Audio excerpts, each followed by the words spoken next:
श्री अकाल टीवी 84 देख रहे सारे दर्शकों का स्वागत है। मैं हरप्रीत कौर ते बुलेटिन की शुरुआत करते हैं हेडलाइंस के नाल।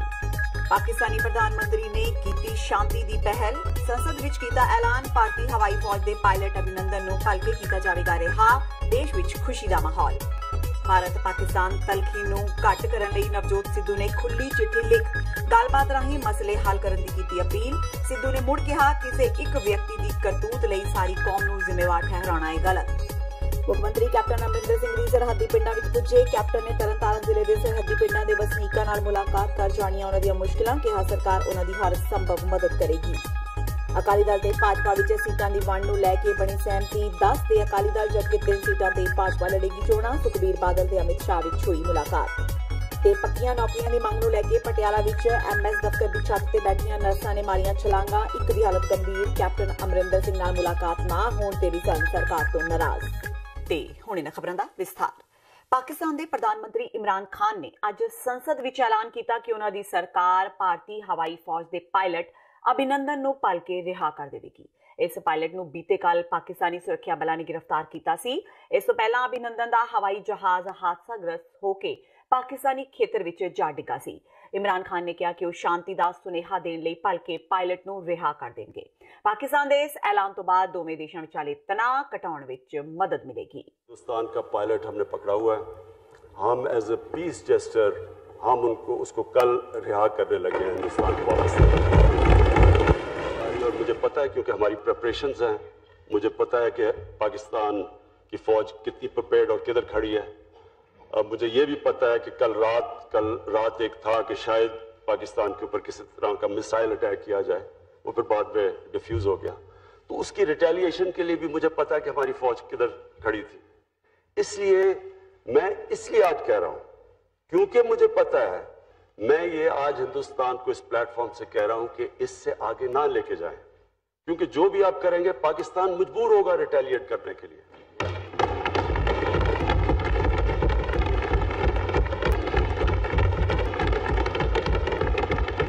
और फिर दो मुल्क जिनके पास वो हथियार हैं जो हम दोनों मुल्क के पास हैं, उनको सोचना भी नहीं चाहिए इस तरफ, क्योंकि आज तक कभी भी एक दफा ही हुआ है क्यूबन क्राइसिस, मिसाइल क्राइसिस, उसके अलावा कभी भी इस तरह का सिचुएशन नहीं आया।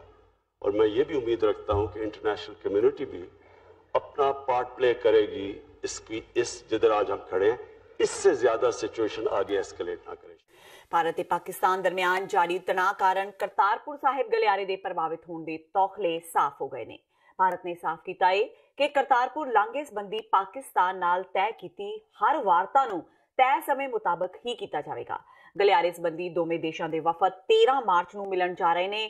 केंद्र सरकार तो मिली जानकारी मुताबक करतारपुर साहिब कोरीडोर देश की आबादी के जिक्रयोग हिस्से नाल संबंध रखने वाले लोगों के जज्बातां नाल संबंधित है। इसलिए भारतीय वफद करतारपुर साहिब गुरुद्वारे तक बनने वाले गलियारे लई पाकिस्तान नाल मुलाकात करेगा। भारत ने पाकिस्तान वालों सांझी रेल सेवा रद्द करने की नुकताचीनी करदिआं कहा है कि भारत ने समझौता एक्सप्रैस रद्द करने लई कोई भी सद्दा नहीं दिता। जिक्रयोग है कि पुलवामा हमले ते भारतीय हवाई फौज वालों पाकिस्तान विच दहशती ठिकाणिਆਂ ते सुट्टे बंबां मगरों दोवें मुल्कां विच तलखी बेहद वध गई सी। उधर पाकिस्तान ने कई बार भारत नूं गलबात दा सद्दा दिता, जिस कारण माहौल हुण शांत होण वाल वधदा नजर आ रहा है। पाकिस्तानी प्रधानमंत्री की गलबात की पेशकश तो अगले ही दिन उन्होंने मित्र ते पंजाब के कैबिनेट मंत्री नवजोत सिद्धू ने भी वार्ता राहीं मसले हल करने की अपील की है। सिद्धू ने जंग की खिलाफत करदिआं खुली चिट्ठी जारी करदिआं कहा है कि जंग होना साडी इच्छा ते निर्भर करदा है, ना कि हालातां ते। उन्होंने लिखा कि अतवाद का हल शांति ते विकास है, ना कि बेरोजगारी, नफरत ते डर। उन्होंने कहा कि वह अपने देश नाल डटे हुए ने। नाल ही उन्हें अपना पुराना विवादित बयान भी दोहराया कि कुछ लोगों के कार्य कारण पूरी कौम नूं दोषी नहीं ठहराया जाना चाहिए। नवजोत सिद्धू ने कहा कि भारत ते पाकिस्तान विच इस वेले दोवें पासे ही कुछ सियासी दा पेच चलण वाले लोग हालात नूं भैड़े पासे तोड़न दीआं योजनावां उलीक रहे ने। उन्हां नूं भैड़े तो भैड़ा जरूर सोचना चाहिए है, क्योंकि उन्हां नूं लगदा है कि वह देश का बचाव कर सकता है, पर अजिहा सोचना एक मृग तृष्णा है। लहरा गागा विच एक धार्मिक समागम विच शामिल होने लई पहुंची कांग्रेसी नेता बीबी राजिंदर कौर पट्टल ने भारत वालों पाकिस्तान ते कीती गई कार्रवाई ते बोलदिआं कहा कि देर आए दुरुस्त आए। केंद्र सरकार नूं यह एक्शन पहला ही लै लेना चाहिए सी, क्योंकि यह देश का मामला है। ਅਸੀਂ ਆਪਣੇ ਦੇਸ਼ ਦੇ ਨਾਲ ਹਾਂ ਤੇ ਫੌਜ ਵੱਲੋਂ ਕੀਤੀ ਗਈ ਇਸ ਕਾਰਵਾਈ ਦੀ ਸ਼ਲਾਘਾ ਕਰਦੇ ਹਾਂ। ਉਹਨਾਂ ਕਿਹਾ ਕਿ ਇੱਕ ਪਾਸੇ ਤਾਂ ਇਮਰਾਨ ਖਾਨ ਭਾਰਤ ਨਾਲ ਬੈਠ ਕੇ ਇਸ ਮਸਲੇ ਨੂੰ ਹੱਲ ਕਰਨ ਦੀ ਗੱਲ ਕਰ ਰਹੇ ਨੇ ਤੇ ਨਾਲ ਹੀ ਉਹਨਾਂ ਕਿਹਾ ਕਿ ਜੇਕਰ ਪਾਕਿਸਤਾਨ ਸੱਚ ਵਿੱਚ ਭਾਰਤ ਨਾਲ ਬੈਠ ਕੇ ਮਸਲੇ ਦਾ ਹੱਲ ਕਰਨਾ ਚਾਹੁੰਦਾ ਹੈ ਤਾਂ ਉਹਨਾਂ ਨੂੰ ਭਾਰਤੀ ਹਵਾਈ ਸੈਨਾ ਦਾ ਪਾਇਲਟ ਵਾਪਸ ਭੇਜਣਾ ਚਾਹੀਦਾ ਹੈ। ਉਹਨਾਂ ਕਿਹਾ ਕਿ ਅੱਜ ਜਦੋਂ ਆਪਣੇ ਦੇਸ਼ ਤੇ ਗੱਲ ਆਈ ਤਾਂ ਪਾਕਿਸਤਾਨ ਕਹਿ ਰਿਹਾ ਹੈ ਕਿ ਬੈਠ ਕੇ ਹੱਲ ਕਰ ਸਕਦੇ ਹਾਂ। ਇਸ ਤੋਂ ਪਹਿਲਾਂ ਉਹਨਾਂ ਦੇ ਦੇਸ਼ ਤੋਂ ਆਏ ਲੋਕਾਂ ਨੇ ਸਾਡੇ ਦੇਸ਼ ਵਿੱਚ ਕਿੰਨਾ ਅੱਤਵਾਦ ਮਚਾਇਆ ਤੇ ਕਿੰਨੇ ਹਮਲੇ ਕੀਤੇ ਨੇ। ਅੱਜ ਜਦੋਂ ਅਸੀਂ ਅੱਖਾਂ ਦਿਖਾਈਆਂ ਤਾਂ ਇਹ ਬੈਠ ਕੇ ਸ਼ਾਂਤੀ ਨਾਲ ਗੱਲਬਾਤ ਕਰਨ ਦੀ ਗੱਲ ਕਰ ਰਹੇ ਨੇ। ਉਹਨਾਂ ਕਿਹਾ ਕਿ ਅਸੀਂ ਕਦੇ ਵੀ ਜੰਗ ਦੇ ਹਮਾਇਤੀ ਨਹੀਂ ਰਹੇ। ਮੈਂ ਜ਼ਰੂਰ ਕਹਿੰਦੀ ਹਾਂ ਕਿ ਇਹ ਐਕਸ਼ਨ ਜਿਹੜਾ ਫੌਜ ਨੇ ਕੀਤਾ ਹੈ ਬੜਾ ਜ਼ਰੂਰੀ ਸੀ, ਇਹ ਕਰਨਾ ਚਾਹੀਦਾ ਸੀ। ਲੇਕਿਨ ਮੋਦੀ ਸਰਕਾਰ ਨੂੰ ਚਾਹੀਦਾ ਸੀ, ਜਿਵੇਂ ਆਪਾਂ ਕਹਿੰਦੇ ਦੇਰ ਆਏ ਦਰੁਸਤ ਆਏ, ਕਿ ਇਸ ਤੋਂ ਪਹਿਲਾਂ ਇੰਨੇ ਬੰਦੇ ਮਰਵਾਏ ਹੈ, ਉਸ ਵਕਤ ਵੀ ਇਹਨਾਂ ਨੂੰ ਖਿਆਲ ਰੱਖਣਾ ਚਾਹੀਦਾ ਸੀ। ਉਹਦੀ ਇਹ ਗੱਲ ਕਰਨੀ ਚਾਹੀਦੀ ਸੀ। ਐਡਾ ਵੱਡਾ ਮੁਲਕ ਹੈ ਸਾਡਾ, ਜੇ ਇੰਦਰਾ ਗਾਂਧੀ ਤੋੜ ਕੇ 2 ਟੁਕੜੇ ਕਰ ਸਕਦੀ ਹੈ ਤਾਂ ਇਹ ਕਿਉਂ ਸੁੱਤੇ ਰਹੇ ਨਹੀਂ ਦੇਰ ਤੱਕ। ਲੇਕਿਨ ਜਦੋਂ ਅੱਜ ਵੀ ਦੇਸ਼ ਦਾ ਮਾਮਲਾ, ਇਸ ਦੇਸ਼ ਦੇ ਨਾਲ ਖੜੇ ਹਾਂ, ਫੌਜ ਦਾ ਸ਼ਲਾਘਾ ਕਰਦੇ, ਫੌਜ ਨਾਲ ਖੜੇ ਆਏ। ਸਾਡੇ 4 ਬੰਦੇ ਮਾਰ ਕੇ ਆਏ, ਸਾਡੇ ਮਾਰ ਕੇ ਪਹਿਲਾਂ ਕਾਰਗਲ 'ਚ ਮਾਰ ਕੇ ਗਏ, ਫਿਰ ਦੀਨਾਨਗਰ 'ਚ ਪੱਕੇ ਗਏ, ਇੱਥੇ ਕਰਕੇ ਗਏ। ਇਹਨਾਂ ਨੂੰ ਮੂੰਹ ਪਿਆ ਬਸ ਸੀਗਾ। ਲੇਕਿਨ ਅੱਜ ਜੇ ਮਾੜੀਆਂ ਜਿਹੀਆਂ ਅੱਖਾਂ ਦਿਖਾਈਆਂ ਇੰਡੀਆ ਨੇ ਤੇ ਅੱਜ ਹੁਣ ਫਟਾਫਟ ਕਹਿੰਦੇ ਬਹਿ ਕੇ ਗੱਲ ਕਰੋ। ਕਿਉਂ ਤੋੜੀਆਂ ਇਹਨਾਂ ਨੇ? ਪਹਿਲਾਂ ਬੱਗਿਆ ਮੈਂ ਇਹਨਾਂ ਨੂੰ ਤੋੜੀਆਂ, ਪਾਕਿਸਤਾਨ ਨੇ ਤੋੜੀਆਂ ਨੇ ਪਹਿਲਾਂ। ਅਸੀਂ ਕਦੇ ਜੰਗ ਦੇ ਹਾਮੀ ਨਹੀਂ ਹੈਗੇ ਸੀ ਕਦੇ ਵੀ, ਲੇਕਿਨ ਸਾਨੂੰ ਮਜਬੂਰ ਕਰਦੇ ਆ ਇਹ ਜਿਹੇ ਹਾਲਾਤ ਕਰਕੇ ਕਿ ਬਾਰ-ਬਾਰ ਸਾਡੇ ਬੱਚਿਆਂ ਨੂੰ ਮਾਰੀ ਜਾਂਦੇ ਆ। ਮੁੱਖ ਮੰਤਰੀ ਕੈਪਟਨ ਅਮਰਿੰਦਰ ਸਿੰਘ ਨੇ ਵੀਰਵਾਰ ਨੂੰ ਜਲੰਧਰ ਦੇ ਬੂਟਾ ਮੰਡੀ ਵਿੱਚ ਸਰਕਾਰੀ ਗਰਲਜ਼ ਕਾਲਜ ਦੀ ਇਮਾਰਤ ਦਾ ਨੀਂਹ ਪੱਥਰ ਰੱਖਿਆ। ਇਹ ਕਾਲਜ 13 ਕਰੋੜ ਦੀ ਲਾਗਤ ਨਾਲ ਬਣੇਗਾ। ਖੇਤਰ ਦੇ ਲੋਕ ਪਿਛਲੇ 20 ਸਾਲਾਂ ਤੋਂ ਇਸ ਕਾਲਜ ਦੀ ਮੰਗ ਕਰ ਰਹੇ ਸਨ। ਇਸ ਮੌਕੇ ਤੇ ਸੰਬੋਧਨ ਕਰਦਿਆਂ ਕੈਪਟਨ ਅਮਰਿੰਦਰ ਸਿੰਘ ਨੇ ਕਿਹਾ ਕਿ ਉਹਨਾਂ ਦੀ ਸਰਕਾਰ ਨੇ ਆਪਣੇ ਕਾਰਜਕਾਲ ਦੇ 5 ਸਾਲਾਂ ਵਿੱਚ 50 ਡਿਗਰੀ ਕਾਲਜ ਬਣਾਏ ਨੇ। ਅਗਲੇ ਆਉਣ ਵਾਲੇ ਸਾਲਾਂ ਵਿੱਚ ਇਹ ਕਾਲਜ ਬਣ ਕੇ ਤਿਆਰ ਹੋ ਜਾਣਗੇ। ਇਸ ਤੋਂ ਬਾਅਦ ਬਾਕੀ ਕਾਲਜ ਵੀ ਬਣਾ ਦਿੱਤੇ ਜਾਣਗੇ। ਹਾਲਾਂਕਿ ਇਸ ਮੌਕੇ ਕੈਪਟਨ ਨੇ ਪਿਛਲੀ ਅਕਾਲੀ ਭਾਜਪਾ ਸਰਕਾਰ ਤੇ ਵੀ ਹਮਲੇ ਕੀਤੇ। ਪੰਜਾਬ ਦੇ ਮੁੱਖ ਮੰਤਰੀ ਕੈਪਟਨ ਅਮਰਿੰਦਰ ਸਿੰਘ ਨੇ ਅੱਜ ਤਰਨਤਾਰਨ ਜ਼ਿਲ੍ਹੇ ਦੇ ਸਰਹੱਦੀ ਪਿੰਡਾਂ ਦਾ ਦੌਰਾ ਕੀਤਾ। ਉਹਨਾਂ ਦਾ ਇਹ ਦੌਰਾ ਸਰਹੱਦੀ ਖੇਤਰਾਂ ਦੇ ਨਿਵਾਸੀਆਂ ਵਿੱਚ ਆਤਮ ਵਿਸ਼ਵਾਸ ਪੈਦਾ ਕਰਨ ਤੇ ਮਨੋਬਲ ਵਧਾਉਣ ਲਈ ਕੀਤਾ ਗਿਆ। ਮੁੱਖ ਮੰਤਰੀ ਨੇ ਪਹਿਲਾਂ ਐਲਾਨ ਕੀਤਾ ਸੀ ਕਿ ਉਹ ਸੂਬੇ ਦੇ ਸਰਹੱਦੀ ਖੇਤਰਾਂ ਵਿੱਚ ਅਗਲੇ 3 ਦਿਨ ਰਹਿਣਗੇ। ਕੱਲ ਮੁੱਖ ਮੰਤਰੀ ਨੇ ਜਲੰਧਰ ਵਿੱਚ ਮੀਟਿੰਗ ਕਰਨ ਤੋਂ ਬਾਅਦ ਅੱਜ ਸਰਹੱਦੀ ਇਲਾਕਿਆਂ ਦਾ ਦੌਰਾ ਕੀਤਾ। ਅੱਜ ਕੈਪਟਨ ਅਮਰਿੰਦਰ ਸਿੰਘ ਨੇ ਸਰਹੱਦੀ ਇਲਾਕਿਆਂ ਦੇ ਆਮ ਨਿਵਾਸੀਆਂ ਨਾਲ ਗੱਲਬਾਤ ਕਰਕੇ ਉਹਨਾਂ ਦੀਆਂ ਸਮੱਸਿਆਵਾਂ ਵੀ ਸੁਣੀਆਂ। ਕੈਪਟਨ ਅਮਰਿੰਦਰ ਸਿੰਘ ਨੇ ਇਸ ਮੌਕੇ ਕਿਹਾ ਕਿ ਇਸ ਇਲਾਕੇ ਤੇ ਇੱਥੋਂ ਦੇ ਨਿਵਾਸੀਆਂ ਦੀ ਸੁਰੱਖਿਆ ਤੇ ਸਲਾਮਤੀ ਯਕੀਨੀ ਬਣਾਉਣ ਲਈ ਹਰ ਸੰਭਵ ਕਦਮ ਚੁੱਕੇ ਜਾ ਰਹੇ ਨੇ।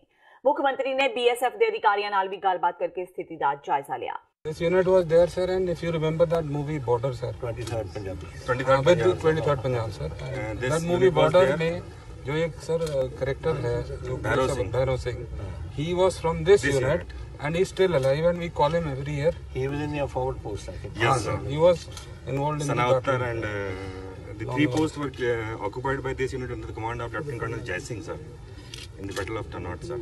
We have got a war memorial also in the shape of 2 MMGs of Pakistan, sir, and one is this thing anti-aircraft gun, sir. Time बदल जाता है कैसे? sir.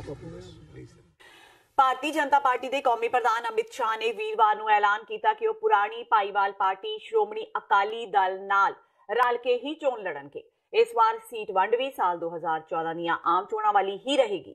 ਸ਼ਾਹ ਨੇ ਕਿਹਾ ਕਿ ਅਕਾਲੀ ਦਲ 10 ਤੇ BJP 3 ਸੀਟਾਂ ਤੇ ਹੀ ਚੋਣ ਲੜਨਗੇ। ਭਾਜਪਾ ਹਿੱਸੇ ਗੁਰਦਾਸਪੁਰ, ਅੰਮ੍ਰਿਤਸਰ ਤੇ ਹੁਸ਼ਿਆਰਪੁਰ ਸੀਟਾਂ ਹੋਈਆਂ ਨੇ। ਹਾਲਾਂਕਿ ਅਜੇ ਤੱਕ ਦੋਵੇਂ ਪਾਰਟੀਆਂ ਦੇ ਕਿਸੇ ਵੀ ਉਮੀਦਵਾਰ ਦਾ ਐਲਾਨ ਨਹੀਂ ਕੀਤਾ ਗਿਆ। ਅਮਿਤ ਸ਼ਾਹ ਨੇ ਟਵੀਟ ਕਰਦਿਆਂ ਇਸ ਦੀ ਜਾਣਕਾਰੀ ਦਿੱਤੀ। ਸ਼ਾਹ ਨੇ ਇਹ ਐਲਾਨ ਅਕਾਲੀ ਦਲ ਦੇ ਪ੍ਰਧਾਨ ਸੁਖਬੀਰ ਬਾਦਲ ਨਾਲ ਮੁਲਾਕਾਤ ਮਗਰੋਂ ਕੀਤਾ। ਅੱਜ ਸਵੇਰੇ BJP ਪ੍ਰਧਾਨ ਅਮਿਤ ਸ਼ਾਹ ਜੀ ਦੇ ਘਰੇ ਸਾਡਾ ਕੋਆਰਡੀਨੇਸ਼ਨ ਕਮੇਟੀ ਮੀਟਿੰਗ ਹੋਈ ਸੀ, ਜਿੱਥੇ BJP ਦੀ ਟੌਪ ਲੀਡਰਸ਼ਿਪ ਤੇ ਸ਼੍ਰੋਮਣੀ ਅਕਾਲੀ ਦਲ ਦੀ ਟੌਪ ਲੀਡਰਸ਼ਿਪ ਮਿਲੀ, ਜਿੱਥੇ ਫੈਸਲਾ ਕੀਤਾ ਗਿਆ ਕਿ ਪੰਜਾਬ ਵਿੱਚ ਅਸੀਂ 13 ਸੀਟਾਂ ਤੇ ਜੁਆਇੰਟਲੀ ਲੜ ਰਹੇ ਹਾਂ। 3 ਸੀਟਾਂ BJP ਤੇ 10 ਸੀਟਾਂ ਸ਼੍ਰੋਮਣੀ ਅਕਾਲੀ ਦਲ, ਤੇ ਜਿਹੜੀਆਂ ਪੁਰਾਣੀਆਂ ਸੀਟਾਂ BJP ਲੜ ਰਹੀ ਸੀ ਉਹੀ ਪੁਰਾਣੀ ਸੀਟਾਂ BJP ਲੜੂਗੀ। ਜਿਹੜੀਆਂ 10 ਪੁਰਾਣੀਆਂ ਸੀਟਾਂ ਅਕਾਲੀ ਦਲ ਲੜ ਰਿਹਾ ਸੀ ਉਹੀ ਅਕਾਲੀ ਦਲ ਲੜੂਗਾ। ਉਹਦੇ ਬਾਅਦ ਪਲਾਨ ਕੀਤਾ ਗਿਆ ਕਿ ਅਗਲੇ ਇਲੈਕਸ਼ਨ ਦੇ ਦੌਰਾਨ ਅਸੀਂ ਪਲਾਨ ਕੀਤਾ ਕਿ ਅਸੀਂ ਕੋਆਰਡੀਨੇਸ਼ਨ ਕਮੇਟੀ ਅਸੀਂ ਬਣਾ ਦਿੱਤੀ ਗਈ ਹੈ। ਹਰ ਹਫਤੇ ਕੋਆਰਡੀਨੇਸ਼ਨ ਕਮੇਟੀ ਦੀ ਮੀਟਿੰਗ ਹੋਊਗੀ, ਸਟ੍ਰੈਟਜੀ ਸੈਸ਼ਨ ਹੋਊਗਾ। ਤੇ ਪਹਿਲੀ ਸਾਡੀ ਜਿਹੜੀ ਪ੍ਰੋਟੈਸਟ ਹੈ, ਜੋ ਕੈਪਟਨ ਅਮਰਿੰਦਰ ਸਿੰਘ ਨੇ ਵਿਸ਼ਵਾਸਘਾਤ ਕੀਤਾ ਪੰਜਾਬ ਦੀ ਜਨਤਾ ਨਾਲ, ਗੁਰੂ ਨਾਲ ਵਿਸ਼ਵਾਸਘਾਤ ਕੀਤਾ, ਝੂਠੀਆਂ ਸਹੁੰ ਖਾਧੀਆਂ। 16 ਤਰੀਕ ਨੂੰ ਜਦੋਂ ਕੈਪਟਨ ਅਮਰਿੰਦਰ ਸਿੰਘ ਨੇ ਸਹੁੰ ਚੁੱਕੀ, 16 ਮਾਰਚ ਨੂੰ ਸਹੁੰ ਚੁੱਕੀ ਸੀ 2 ਸਾਲ ਪਹਿਲੇ, ਔਰ 16 ਮਾਰਚ ਨੂੰ ਹੀ ਅਸੀਂ ਪੂਰੇ ਪੰਜਾਬ ਵਿੱਚ ਹਰ ਅਸੈਂਬਲੀ ਕੌਂਸਟੀਟਿਊਂਸੀ ਵਿੱਚ ਜੋ ਉਹਨਾਂ ਦਾ ਮੇਨ ਸ਼ਹਿਰ ਹੋਊਗਾ, ਹਰ ਅਸੈਂਬਲੀ ਕੌਂਸਟੀਟਿਊਂਸੀ, ਉੱਥੇ ਇੱਕ ਮੈਸਿਵ ਪ੍ਰੋਟੈਸਟ ਹੋਊਗਾ, ਵਿਸ਼ਵਾਸਘਾਤ ਦਿਵਸ ਅਸੀਂ ਜਿਸ ਦਾ ਨਾਂ ਦਿੱਤਾ ਗਿਆ ਹੈ।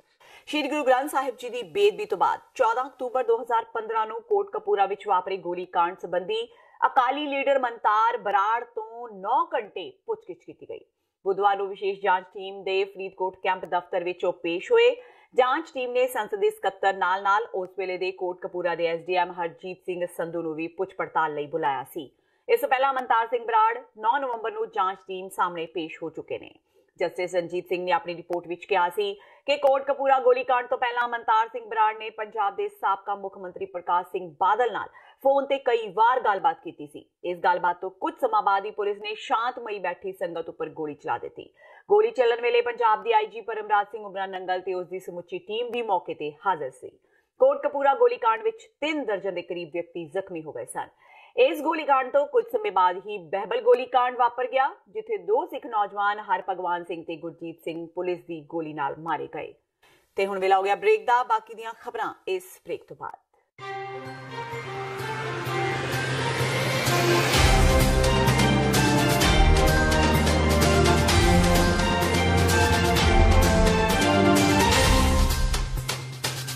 ਪੁਲਵਾਮਾ ਹਮਲਾ ਅੱਤਵਾਦ ਨਹੀਂ, ਸਿੱਖ, ਕਸ਼ਮੀਰੀ ਅਤੇ ਪਾਕਿਸਤਾਨੀ ਜਥੇਬੰਦੀਆਂ ਵੱਲੋਂ stop India free Kashmir rally 28 ਫਰਵਰੀ 2019 ਦਿਨ ਵੀਰਵਾਰ ਨੂੰ ਨਿਊਯਾਰਕ ਸਥਿਤ ਯੂਨਾਈਟਿਡ ਨੇਸ਼ਨਜ਼ ਦੇ ਹੈੱਡਕੁਆਰਟਰਜ਼ ਬਾਹਰ ਕੱਢੀ ਜਾ ਰਹੀ ਹੈ। ਕਸ਼ਮੀਰੀਆਂ ਨਾਲ ਸੋਲੀਡੈਰਿਟੀ ਦਾ ਇਜ਼ਹਾਰ ਕਰਦਿਆਂ ਅਤੇ ਭਾਰਤ ਵੱਲੋਂ ਪਾਕਿਸਤਾਨ ਨਾਲ ਜੰਗ ਦੀਆਂ ਦਹਾੜਾਂ ਦਾ ਵਿਰੋਧ ਕਰਨ ਲਈ ਆਪ ਸਭ ਨੂੰ ਇਸ ਰੈਲੀ ਵਿੱਚ ਸ਼ਾਮਲ ਹੋਣ ਦੀ ਅਪੀਲ ਕੀਤੀ ਜਾਂਦੀ ਹੈ।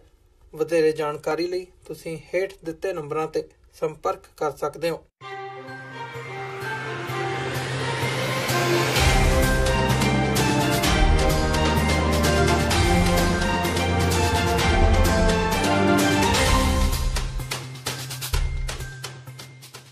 ਬ੍ਰੇਕ ਤੋਂ ਬਾਅਦ ਟੀਵੀ 84 ਦੇ ਖਬਰਾਂ ਦੇ ਬੁਲੇਟਿਨ ਵਿੱਚ ਸਵਾਗਤ ਹੈ। ਵਧਦੇ ਹਾਂ ਅਗਲੀ ਖਬਰ ਵੱਲ। ਪੰਜਾਬ ਏਕਤਾ ਪਾਰਟੀ ਦੇ ਪ੍ਰਧਾਨ ਸੁਖਪਾਲ ਖਹਿਰਾ ਦੀ ਅਗਵਾਈ ਵਿੱਚ ਲੁਧਿਆਣਾ ਵਿੱਚ ਅੱਜ ਪੰਜਾਬ ਦੇ ਕੈਬਨਿਟ ਮੰਤਰੀ ਭਾਰਤ ਭੂਸ਼ਣ ਆਸ਼ੂ ਖਿਲਾਫ ਧਰਨਾ ਪ੍ਰਦਰਸ਼ਨ ਕੀਤਾ ਗਿਆ। ਇਸ ਦੌਰਾਨ ਪਾਰਟੀ ਦੇ ਨੇਤਾਵਾਂ ਨੇ ਡੀਐਸਪੀ ਨੂੰ ਕਥਿਤ ਤੌਰ ਤੇ ਧਮਕੀ ਦੇਣ ਦੇ ਮਾਮਲੇ ਵਿੱਚ ਕੈਬਨਿਟ ਮੰਤਰੀ ਆਸ਼ੂ ਨੂੰ ਬਰਖਾਸਤ ਕੀਤੇ ਜਾਣ ਤੇ ਉਹਨਾਂ ਤੇ ਕਾਰਵਾਈ ਕਰਨ ਦੀ ਮੰਗ ਕੀਤੀ। ਸੁਖਪਾਲ ਖਹਿਰਾ ਨੇ ਕਿਹਾ ਕਿ ਆਸ਼ੂ ਨੇ ਹਾਈ ਕੋਰਟ ਦੇ ਨਿਰਦੇਸ਼ਾਂ ਤੇ ਜਾਂਚ ਕਰਨ ਲਈ ਡੀਐਸਪੀ ਨੂੰ ਕਥਿਤ ਤੌਰ ਤੇ ਧਮਕੀ ਦੇ ਕੇ ਅਦਾਲਤ ਦੇ ਆਦੇਸ਼ਾਂ ਦੀ ਉਲੰਘਣਾ ਕੀਤੀ ਹੈ। ਉਹਨਾਂ ਕਿਹਾ ਕਿ ਸਰਕਾਰ ਨੂੰ ਮੰਤਰੀ ਦੇ ਵਿਰੁੱਧ ਨਾ ਸਿਰਫ ਕਾਰਵਾਈ ਕਰਨੀ ਚਾਹੀਦੀ ਹੈ, ਸਗੋਂ ਉਹਨਾਂ ਨੂੰ ਅਹੁਦੇ ਤੋਂ ਵੀ ਬਰਖਾਸਤ ਕਰ ਦੇਣਾ ਚਾਹੀਦਾ ਹੈ। ਖਹਿਰਾ ਨੇ ਕਿਹਾ ਕਿ ਆਸ਼ੂ ਦੇ ਮੰਤਰੀ ਅਹੁਦੇ ਤੇ ਰਹਿੰਦੇ ਹੋਏ ਨਿਰਪੱਖ ਜਾਂਚ ਸੰਭਵ ਨਹੀਂ ਹੈ। ਖਹਿਰਾ ਨੇ ਕਿਹਾ ਕਿ ਆਸ਼ੂ ਦੇ ਮੰਤਰੀ ਅਹੁਦੇ ਤੇ ਰਹਿੰਦਿਆਂ ਨਿਰਪੱਖ ਜਾਂਚ ਸੰਭਵ ਨਹੀਂ ਹੈ। ਅੱਜ ਦਾ ਸਾਡਾ ਜਿਹੜਾ ਪ੍ਰੋਗਰਾਮ ਸੀ ਉਹ ਇੱਕ ਧਰਨਾ ਸੀਗਾ ਕਿ ਅਸੀਂ ਆਸ਼ੂ ਦਾ ਇਸਤੀਫਾ ਡਿਮਾਂਡ ਕਰਦੇ ਆ ਕਿ ਕੋਈ ਵੀ ਮਿਨਿਸਟਰ ਜਿਹੜਾ ਆਪਣੇ ਹੀ ਆਫਸਰਸ ਨੂੰ ਗਾਲੀ ਗਲੋਚ ਜਾਂ ਧਮਕੀਆਂ ਦੇ ਰਿਹਾ ਜਾਂ ਡਰਾ ਰਿਹਾ ਜਾਂ ਹਾਈ ਕੋਰਟ ਦੇ ਹੁਕਮਾਂ ਦੀ ਉਲੰਘਣਾ ਕਰਨ ਨੂੰ ਕਹਿ ਰਿਹਾ, he should not be allowed to continue as a minister in the cabinet। ਔਰ ਕੈਪਟਨ ਅਮਰਿੰਦਰ ਸਿੰਘ ਨੇ ਕਿਹਾ ਕਿ ਅਸੀਂ ਜਾਂਚ ਕਰਵਾਵਾਂਗੇ। ਜਾਂਚ ਜ਼ਰੂਰ ਕਰਾਉਣ, ਪਰ ਜਾਂਚ ਦੇ ਦੌਰਾਨ ਮਿਨਿਸਟਰ ਦਾ ਇਸਤੀਫਾ ਜਾਂ ਉਸ ਦੀ ਡਿਸਮਿਸਲ ਬਣਦੀ, ਕਿਉਂਕਿ ਜੇ ਮਿਨਿਸਟਰ ਆਪਣੀ ਪੋਜੀਸ਼ਨ 'ਚ ਬੈਠਦਾ ਤੇ ਉਹ ਜਾਂਚ ਨੂੰ ਪ੍ਰਭਾਵਿਤ ਕਰੇਗਾ, ਕਿਉਂਕਿ ਉਹ ਤਾਕਤ ਐਕਸਰਸਾਈਜ਼ ਕਰਦੇ ਨੇ। ਕੈਪਟਨ ਅਮਰਿੰਦਰ ਸਿੰਘ ਦੇ ਰਾਜ ਵਿੱਚ ਵੀ ਪੰਜਾਬ ਪੁਲਿਸ ਗੁਲਾਮ ਹੈ, ਕਾਂਗਰਸ ਦੀ ਜਿੱਦਾਂ ਨਿੱਜੀ ਫੌਜ ਦੀ ਤਰ੍ਹਾਂ ਕੰਮ ਕਰ ਰਹੀ ਆ। ਤਾਈਓ ਆਸ਼ੂ ਵਿੱਚ ਇਹ ਹਿੰਮਤ ਸੀਗੀ ਕਿ ਉਹ ਇੱਕ ਡੀਐਸਪੀ ਨਾਲ ਇਸ ਤਰ੍ਹਾਂ ਦਾ ਵਿਵਹਾਰ ਕਰੇ। ਵਰਨਾ ਅਗਰ ਕੋਈ ਆਮ ਨਾਗਰਿਕ ਜਾਂ ਆਪੋਜੀਸ਼ਨ ਦੇ ਲੀਡਰ ਨੇ ਕਿਸੇ ਡੀਐਸਪੀ ਦੇ ਨਾਲ ਇਸ ਤਰ੍ਹਾਂ ਗੱਲ ਕੀਤੀ ਹੁੰਦੀ ਤਾਂ ਹੁਣ ਨੂੰ ਪਰਚਾ ਦਰਜ ਕਰਕੇ ਉਸ ਬੰਦੇ ਨੂੰ ਫੜ ਕੇ ਅੰਦਰ ਦਿੱਤਾ ਹੋਣਾ ਸੀਗਾ। ਆਸ਼ੂ ਨੂੰ ਇਹ ਸਮਝ ਲੈਣਾ ਚਾਹੀਦਾ ਕਿ ਤੇਰੇ 'ਚ ਐਡੀ ਸ਼ਕਤੀ ਨਹੀਂਗੀ, ਤੂੰ ਜਦੋਂ ਆਪੋਜੀਸ਼ਨ 'ਚ ਹੋਏਗਾ ਫਿਰ ਕਰਕੇ ਦਿਖਾਈ ਇਸ ਤਰ੍ਹਾਂ ਦੀ ਨੋਟੰਕੀ। ਪਰ ਇਹਦਾ ਇਸਤੀਫਾ ਜਿਹੜਾ ਬਣਦਾ to uphold ethics and morality and principles in politics. ਖੁਰਾਕ ਤੇ ਸਿਵਲ ਸਪਲਾਈ ਮੰਤਰੀ ਭਾਰਤ ਭੂਸ਼ਣ ਆਸ਼ੂ ਨੂੰ ਮੰਤਰੀ ਮੰਡਲ ਵਿੱਚੋਂ ਬਰਖਾਸਤ ਕਰਕੇ ਉਹਨਾਂ ਨਾਲ ਜ਼ਮੀਨ ਕਪਲੇ ਵਿੱਚ ਸ਼ਾਮਲ ਅਫਸਰਾਂ ਵਿਰੁੱਧ ਕਾਰਵਾਈ ਦੀ ਮੰਗ ਨੂੰ ਲੈ ਕੇ ਆਮ ਆਦਮੀ ਪਾਰਟੀ ਨੇ ਵੀਰਵਾਰ ਨੂੰ ਰਾਜਪਾਲ ਨਾਲ ਮੁਲਾਕਾਤ ਕੀਤੀ ਤੇ ਮੰਗ ਪੱਤਰ ਸੌਂਪਿਆ। ਵਿਰੋਧੀ ਧਿਰ ਦੇ ਆਗੂ ਹਰਪਾਲ ਸਿੰਘ ਚੀਮਾ ਨੇ ਕਿਹਾ ਕਿ ਲੁਧਿਆਣਾ ਵਿੱਚ ਹੋਇਆ ਜ਼ਮੀਨ ਕਪਲਾ ਮੀਡੀਆ ਵਿੱਚ ਚਰਚਾ ਦਾ ਵਿਸ਼ਾ ਬਣਿਆ ਹੋਇਆ ਹੈ। ਇਹ ਮਾਮਲਾ ਆਪ ਵੱਲੋਂ ਪੰਜਾਬ ਵਿਧਾਨ ਸਭਾ ਦੇ ਸੈਸ਼ਨ ਵਿੱਚ ਵੀ ਉਠਾਇਆ ਗਿਆ ਸੀ। ਉਹਨਾਂ ਕਿਹਾ ਕਿ ਗ੍ਰੈਂਡ ਮੈਨਰ ਹੋਮਜ਼ ਜ਼ਮੀਨ ਕਪਲੇ ਬਾਰੇ ਜਾਂਚ ਰਿਪੋਰਟ ਵਿੱਚ ਦੋਸ਼ੀ ਮੰਨੇ ਗਏ ਮੰਤਰੀ ਭਾਰਤ ਭੂਸ਼ਣ ਆਸ਼ੂ, ਲੁਧਿਆਣਾ ਦੇ ਆਤਮਨਗਰ ਹਲਕੇ ਤੋਂ ਕਾਂਗਰਸੀ ਉਮੀਦਵਾਰ ਰਹੇ ਕਮਲਜੀਤ ਸਿੰਘ ਕੜਵਲ, 3 ਉੱਚ ਅਧਿਕਾਰੀਆਂ ਵਿਰੁੱਧ FIR ਦਰਜ ਕਰਕੇ ਕਾਰਵਾਈ ਕੀਤੀ ਜਾਣੀ ਚਾਹੀਦੀ ਹੈ। ਉਹਨਾਂ ਮੁੱਖ ਮੰਤਰੀ ਕੈਪਟਨ ਅਮਰਿੰਦਰ ਸਿੰਘ ਤੋਂ ਮੰਗ ਕੀਤੀ ਕਿ ਭਾਰਤ ਭੂਸ਼ਣ ਆਸ਼ੂ ਨੂੰ ਮੰਤਰੀ ਮੰਡਲ ਵਿੱਚੋਂ ਬਰਖਾਸਤ ਕੀਤਾ ਜਾਵੇ। ਅਸੀਂ ਰਾਜਪਾਲ ਸਾਹਿਬ ਨੂੰ ਮਿਲ ਕੇ ਆਏ ਕਿ ਅਸੀਂ ਮੰਗ ਕੀਤੀ ਹੈ ਕਿ ਭਾਰਤ ਭੂਸ਼ਣ ਆਸ਼ੂ ਨੂੰ ਤੁਰੰਤ ਮੰਤਰੀ ਮੰਡਲ ਤੋਂ ਬਰਖਾਸਤ ਕੀਤਾ ਜਾਵੇ ਔਰ ਜਿਹੜੇ ਹੋਰ ਆਫੀਸਰ ਨੇ ਉਹਨਾਂ ਦੇ ਖਿਲਾਫ FIR ਦਰਜ ਕਰਕੇ ਤੁਰੰਤ ਗ੍ਰਿਫਤਾਰ ਕੀਤਾ ਜਾਵੇ, ਕਿਉਂਕਿ ਬਹੁਤ ਵੱਡਾ ਘਪਲਾ ਜਿਹੜਾ ਹੈਗਾ ਗ੍ਰੈਂਡ ਮੈਨਰ ਹੋਮ ਦਾ ਲੁਧਿਆਣੇ ਸਾਹਮਣੇ ਆਇਆ ਗਿਆ। CL ਜੋ ਪਹਿਲਾਂ ਜਾਰੀ ਹੋਇਆ ਗਾ, ਰਜਿਸਟਰੀ ਬਾਅਦ ਚ ਹੋਈ ਹੈਗੀ। ਬਹੁਤ ਵੱਡਾ ਜਿਹੜਾ ਪੰਜਾਬ ਸਰਕਾਰ ਨੂੰ ਵੀ ਘਾਟਾ ਪਿਆ। ਮੈਂ ਸਮਝਦਾ 2 ਜਿਹੜੀਆਂ ਉਹਨਾਂ ਦੀਆਂ ਆਡੀਓ ਕਲਿੱਪਸ ਤੁਹਾਡੇ ਕੋਲੇ ਵੀ ਨੇ, ਸਾਰੇ ਮੀਡੀਆ ਕੋਲੇ ਹੈਗੀਆਂ ਨੇ ਆਲਰੇਡੀ। ਉਹਨਾਂ ਵਿੱਚ ਕਿਸ ਤਰ੍ਹਾਂ ਜਿਹੜੇ ਹੈਗੇ ਨੇ ਆਫੀਸਰ ਸਾਹਿਬਾਨ ਨੂੰ ਥ੍ਰੈਟ ਕਰ ਰਿਹਾ ਹੈਗਾ। ਇੱਕ DSP ਸਾਹਿਬ ਨੂੰ ਕਹਿ ਰਿਹਾ ਹੈਗਾ ਵੀ ਤੈਨੂੰ ਮਿੱਧ ਕੇ ਰੱਖ ਦਿਆਂਗੇ। ਦੂਸਰੇ ਜਿਹੜੇ RK ਗਰਗ ਨੇ ਉਹਨਾਂ ਨੂੰ ਕਹਿ ਰਿਹਾ ਵੀ ਚਾਹੇ ਹਾਈ ਕੋਰਟ ਦੇ ਹੁਕਮ ਨੇ ਪਰ ਮੈਂ ਸੜਕ ਨਹੀਂ ਬਣ ਦਿਆਂਗਾ। ਸੋ ਇਸ ਤੋਂ ਪਹਿਲਾਂ ਵੀ ਉਹਨਾਂ ਦੀ ਆਡੀਓ ਆਈ ਸੀ, ਇੱਕ ਵੀਡੀਓ ਕਲਿੱਪ ਜਾਰੀ ਹੋਇਆ ਸੀ ਜਿਹਦੇ ਵਿੱਚ ਕੋਈ DO ਨੂੰ ਇੱਕ ਐਜੂਕੇਸ਼ਨ ਅਧਿਕਾਰੀ ਨੂੰ ਥ੍ਰੈਟ ਕਰ ਰਿਹਾ ਸੀ।